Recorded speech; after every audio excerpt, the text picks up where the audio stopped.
গত ১ মাসের আরামদায়ক জীবন আজকে ব্যস্ত জীবনে পরিণত হলো। নমস্কার সবাইকে, আশা করি সবাই ভালো আছেন।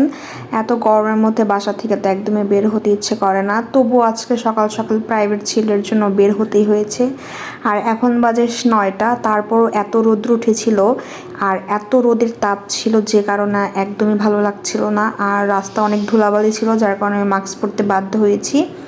এরপর চলে আসলাম প্রাইভেটে, এসে দেখি তেমন কেউ আসেনি।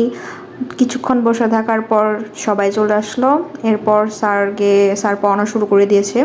তো তারপর যেহেতু ঈদ গিয়েছে, এর জন্য আমার স্যারকে সবাই মিলে বললাম, স্যার ঈদের সালামি দিবেন না? তো স্যার আমাদের আজকে 500 টাকা দিয়ে বললো, যাও কিছু কিনে নিয়ে আসো। এরপর সবার জন্য আইসক্রিম কিনে আসলাম। আর গরমের মধ্যে তো আইসক্রিম বেস্ট একটা জিনিস, তবুও গরম একদমই কমছিল না। তারপর প্রাইভেট শেষ করে বাসায় চলে এসেছি। আসার সাথে সাথে মা বললো বেলের শরবত খেতে, আর বেলের শরবত খেয়ে একটু রেস্ট নিয়ে দুপুরে খাবার খেতে বসে পড়েছি। আর আজকে খেয়েছিলাম কহি ভাজা, এটা অনেকে শিপ চড়ানো বলে। সাথে পটল ভাজা ছিল, বড়া ছিল, ডালের বড়া। আর খেয়েছিলাম বিলাতি ধনেপাতা ভর্তা, এটাও ভালো হয়েছিল, কিন্তু আজকে আমার কোনো কিছুই খেতে ইচ্ছে করতেছিল না।